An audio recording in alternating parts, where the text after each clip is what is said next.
Hello বন্ধুরা, আশা করি তোমরা সবাই ভালো আছো। এই যে ফলটা দেখতে পাচ্ছ, পাকা কাঁঠাল।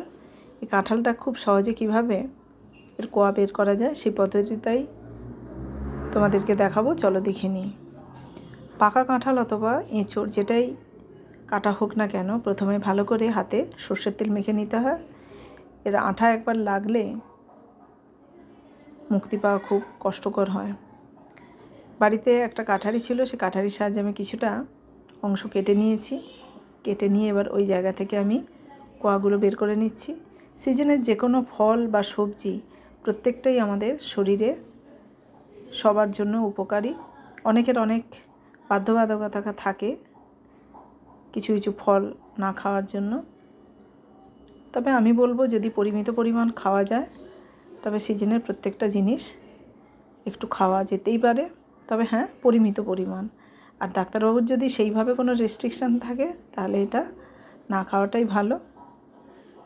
কাঁঠালগুলো খুব মিষ্টি ছিল। আর এই যে দণ্ডটা দেখছেন, এই দণ্ডর চারপাশে কাঁঠালের কোয়াগুলো কি সুন্দর করে ভগবান সৃষ্টি করেছেন, এত সুন্দর করে সাজিয়ে দিয়েছে, দেখলে মনটা ভরে যায়।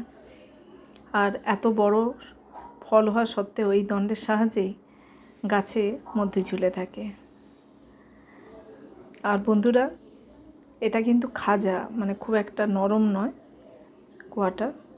আর কাঁঠালটা খুব মিষ্টিও ছিল। এই যে দেখুন দণ্ডটার চারপাশে কি সুন্দর করে কাঁঠালের কোয়াগুলো সাজানো। কেমন লাগলো বন্ধুরা অবশ্যই জানাবেন কমেন্ট করে। আর লাইক শেয়ার সাবস্ক্রাইব করতে ভুলবেন না। আবার নতুন রেসিপি নিয়ে আপনাদের সঙ্গে দেখা হবে। আর কদিন পর রথযাত্রা, আনন্দ করে কাঁঠাল খান। আর যারা ভালোবাসেন তারা তো খাবেনই। এই কোয়াগুলো এই দণ্ডের চারপাশে সুন্দর করে সাজানো, কি অদ্ভুত। আর এই যে কাঁঠালের কোয়াগুলো, এর ভেতরে যে দানাগুলো, এই দানাগুলোর গায়ে একটা পাতলা আস্তরণ থাকে, সেটাকে ফেলে দিয়ে কাঁঠালগুলো খেতে হয়। আবার নতুন রেসিপি নিয়ে দেখা হবে। আজকের মতো চলো টাটা।